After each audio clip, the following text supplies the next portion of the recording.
Rain, doesn't it make you feel alive? As the drops reach your skin, doesn't it remind you of the way he flawlessly traced his fingers along your bare back? How he would tilt your neck to the side and enamor you with the softness of his lips. Do you remember? The nights where his touch became violent, ruthless, sharp, like the cold rain once it bounces off your skin, leaving goosebumps.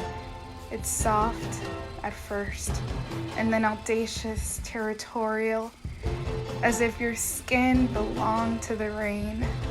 Don't you remember being his? You were a stray, waiting for someone to salvage you.